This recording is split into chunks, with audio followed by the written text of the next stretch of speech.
কয়েকদিন আগে আমার কাছে প্রশ্ন করলো আমাদের নেতা সাতক্ষীরার, তিনি বললেন কবির ভাই আমাকে বলল যে আমাকে বলতে হবে দাড়ি টুপি পাঞ্জাবিওয়ালা জুব্বাওয়ালা এদের মধ্যে এত দল কেন?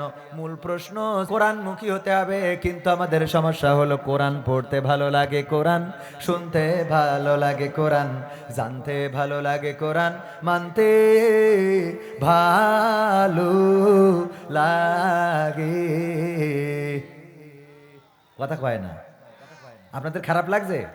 থাকা যাবে আর 10 মিনিট?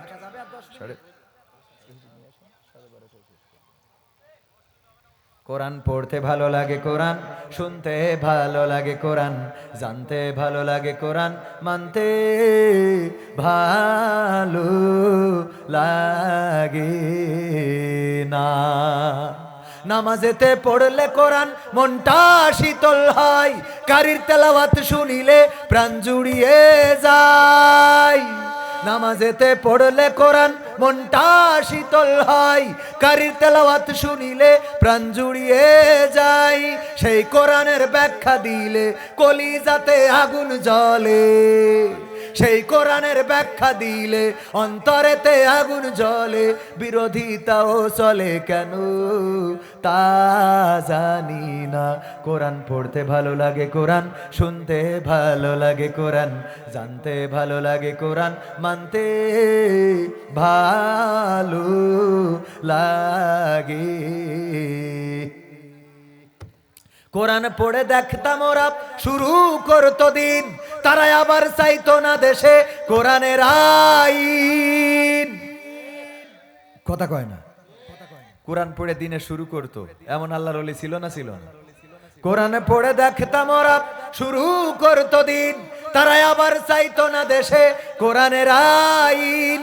এটা যে কেমন নীতি, তাই তো এ দুর্গতি করছে মোদের ক্ষতি কেন তা বুঝি না। কোরআন পড়তে ভালো লাগে, কোরআন শুনতে ভালো লাগে, কোরআন জানতে ভালো লাগে, কোরআন মানতে ভালো লাগে। কোরআন বুকে চুমু খাওয়ার লোকের নাই অভাব, সেই কোরআনের বিরোধিতা আবু জাহেলের স্বভাব। কোরআন বুকে চুমু খাওয়ার লোকের নাই অভাব, সেই কোরআনের বিরোধিতা আবু লাহাবের স্বভাব। মানবা সুবিধা মতো তাই এই বুকে ক্ষত, মানবা সুবিধা মতো তাই এই বুকে ক্ষত। দেখলে এমন কিছু সইতে পারি না। কোরআন পড়তে ভালো লাগে, কোরআন শুনতে ভালো লাগে, কোরআন জানতে ভালো লাগে, কোরআন মানতে ভালো লাগে। এমন মানুষ আছে না নাই? এই বাগমারাই নাই? কুমার কি যেন কুমারপুল এখানে আছে, এই গ্রামে আছে, এই মাহফিলে কি আছে? কারা কারা হাত উঁচু করেন? নাই তো, নাই তো, সব তো ভালো মানুষ, পীর সাহেব সব পীরে কামেল আল্লাহওয়ালা পরহেজগার ভাইরা আমার। আমিও বিশ্বাস করি নাই, কারণ এই মাহফিলে আল্লাহ যাদের কবুল করেছেন তারা ছাড়া এই মাহফিলে আসতে পারে নাই। আর যদি দুই একজনও থেকে থাকেন আজকে হেদায়েত নিয়ে বাড়িতে যাবেন। আজকে থেকে কোরআনের বিরুদ্ধে আর কোনো দল করা যাবে? কোরআনের পক্ষে যারা বলবে তাদের পক্ষে আমরা থাকতে রাজি আছি না নাই? প্রথমেই মেসেজটা ক্লিয়ার করে দিয়েছি। কোরআনের পক্ষে যারা তাদের পক্ষে আমরা, কোরআনের বিপক্ষে যারা তাদের বিপক্ষে আমরা। যদি কবির বিন সামাদ দাড়ি নিয়ে টুপি নিয়ে জব্বা নিয়ে এই স্টেজে এসে কোরআনের বিরুদ্ধে কথা বলে, তাইলে তারে ঘাট ধরে স্টেজ থেকে নামিয়ে দেওয়ার দরকার আছে না নাই? আর যদি দাড়ি নাই, টুপি নাই, পাঞ্জাবি নাই, জুব্বা নাই, তারপরেও কেউ যদি এসে কোরআনের পক্ষে কথা বলে আমাদের মানতে কোনো আপত্তি আছে নাকি? যদিও তার মধ্যে বেসিক কিছু কমন কিছু ইবাদত বন্দেগি বা কমন কিছু নিয়ম কানুনের তারতম্য আছে, সেইগুলো পালন করার দরকার আছে না নাই? সব মেনে চলতে হবে, কিন্তু সব রেখে যদি ইসলামের বিরুদ্ধে যায়, ইসলাম যদি না থাকে, দাড়ির কোনো দাম আছে? টুপির কোনো দাম আছে? জুব্বার কোনো দাম আছে? না, দাম নাই। কয়েকদিন আগে আমার কাছে প্রশ্ন করলো আমাদের নেতা সাতক্ষীরার, তিনি বললেন কবির ভাই আমাকে বলল যে আমাকে বলতে হবে দাড়ি টুপি পাঞ্জাবিওয়ালা জুব্বাওয়ালা এদের মধ্যে এত দল কেন? মূল প্রশ্ন ছিল, বলল সূরা ফাতিহা। এক হুজুর বলল পড়, পিছনে থাকলে পড়তে হবে, আবার আর এক হুজুর বলল না পড়লেও হবে। তাইলে আপনাদের মধ্যে এত মত পার্থক্য কেন, এত মতবিরোধ কেন? মতবিরোধ আছে না নাই? কথা কয় না, আছে না নাই? আমাদের মতবিরোধ আছে। কারণটা কি? কারণ হলো রাসূল সাল্লাল্লাহু আলাইহি সাল্লাম আমাদের যে ইবাদত বন্দেগী শিখিয়েছেন সেটার মধ্যে কোনো ভিন্নতা নেই। ইবাদত বন্দেগী যেটা ছিল, আল্লাহ যেটা দিয়েছেন সেটা ঠিক আছে, কিন্তু পালন করার মধ্যে কিছু তারতম্য রাসূল সাল্লাল্লাহু আলাইহি সাল্লাম সময় কাল পাত্র ভেদে পার্থক্য করেছেন।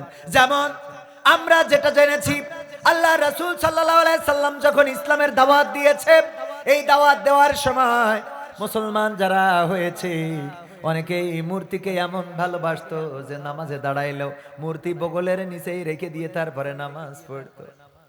বুঝেননি? কথা কয় না।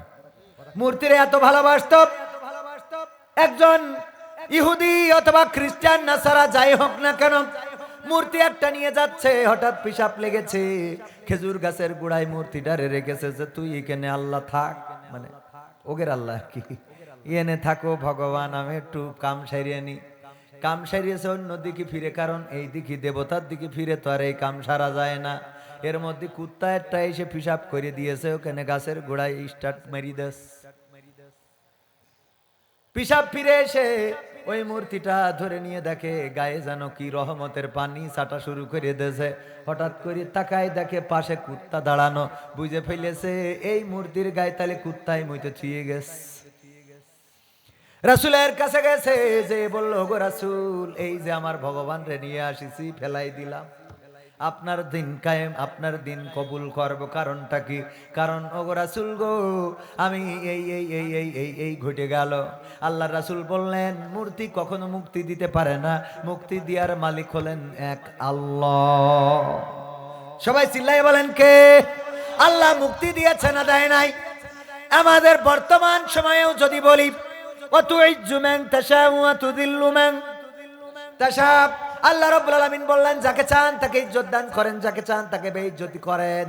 দেখেন, প্রমাণ যদি নিতে চান বেশি দূর যাওয়া লাগবে না। যেই চেয়ারে বসে আমাদের সাবেক নেত্রী বলেছিল ডক্টর ইউনূসকে পদ্মা সেতু থেকে টুস করে ফেলে দেওয়া দরকার, সেই চেয়ার থেকে তারে চলে যাওয়া লেগেছে। আর এখন ডক্টর ইউনূস ওই চেয়ার আর পদ্মা সেতু দুইটারই মালিক। কথা কয় না? মালিক করে দিয়েছেন কে? আল্লাহ। যাকে চান তাকে ইজ্জত দান করেন। আলেম ওলামারা আজ থেকে 2 বছর 3 বছর আগে এইভাবে বসার কোন স্বপ্ন দেখে কষ্ট ছিল না? ছিল না? যদিও মাহফিল গুলো চলতো, কিন্তু কত রকম বাধা বিপত্তি উপেক্ষা করতে হতো, আইন কানুন পুলিশ প্রশাসন এসে দাঁড়িয়ে যেত, কত রকম করে আমাদেরকে কন্ট্রোল করা হতো। আর এখন ওপেন ময়দান, খোলা ময়দান, আলেম ওলামারা দাড়ি পাল্লার পক্ষে এসে ভোট চেয়ে যায়, ধানের শিশির পক্ষে এসে ভোট চেয়ে যায়। তার মানে পরিবেশটা সুন্দর হয়েছে না হয় নাই? কথা কয় না? হয়েছে না হয় নাই? যেই নেতাগুলো আজকে স্টেজে আসলো, আজ থেকে 1 বছর আগে কি তারা আসতে পারত? তারা স্টেজে উঠলে মাহফিল বন্ধ হইতো না? হইতো না? মাহফিল বন্ধ, পোস্টারেও নাম দেওয়া যেত, নাম দেওয়া যেত না। আল্লাহ দেখিয়ে দিলেন, দেখো আমি কি পারি, আমি কি করি।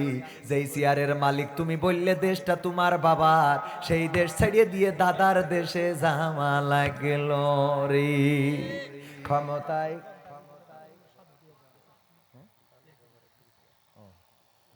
ক্ষমতায় কেউ স্থায়ী হয় না। আচ্ছা ভাইরা আমার, আলোচনায় আসি। মনে আছে কোন আয়াত নিয়ে কথা বলতে চাইলাম? এটা আপনাদের জেনে যেতে হবে। এই জন্যই আপনারা এতদিন আয়াতটার পরে অবিচার করেছেন, এই অবিচার করা যাবে না। কোরআনের এই আয়াতটা প্রথম নাজিল হয়েছিল যেই নবীর পরে, সেই নবী হলেন মুসা আলাইহিস সালাম। কে? মুসা আলাইহিস সালাম। তারপরে কেন নাজিল হয়েছে সূরাটা পড়বেন। আল্লাহ বলল চলে যাও ফেরাউনের কাছে, ওগো মুসা, যে তারে বলো তুমি তো বর্ডার ক্রস করে নরেন্দ্র মোদীর দেশের মধ্যে ঢুকে গেছাও, তুমি ডক্টর ইউনূসের এরিয়ার মধ্যে থাকো, না হলে বিএসএফ গুলো গুলি করিয়ে বসবে। বিএসএফ গুলি করতে পারে, বর্ডার ক্রস করা যাবে। ইসলামেরও বর্ডার আছে না নাই? প্রতিটা বান্দার বর্ডার আছে না নাই? আল্লাহ হলেন মালিক, আমরা কি গোলাম? কোন গোলাম যদি মালিক সেজে বসে, তাইলে সেই মালিক কি চেয়ার রক্ষা করতে পারবে? নমরুদ পারে নাই, ফেরাউন পারে নাই, আবু জাহেল পারে নাই, উতবা সাহেবা মুগিরা পারে নাই, কারুন পারে নাই, হামান পারে নাই। বর্তমান বাংলাদেশেও যারা ওই চেয়ার 41 সাল পর্যন্ত রাখতে চেয়েছিল, তাদের জীবনে 31 সালও আসে। কথা কয় না, এসেছে।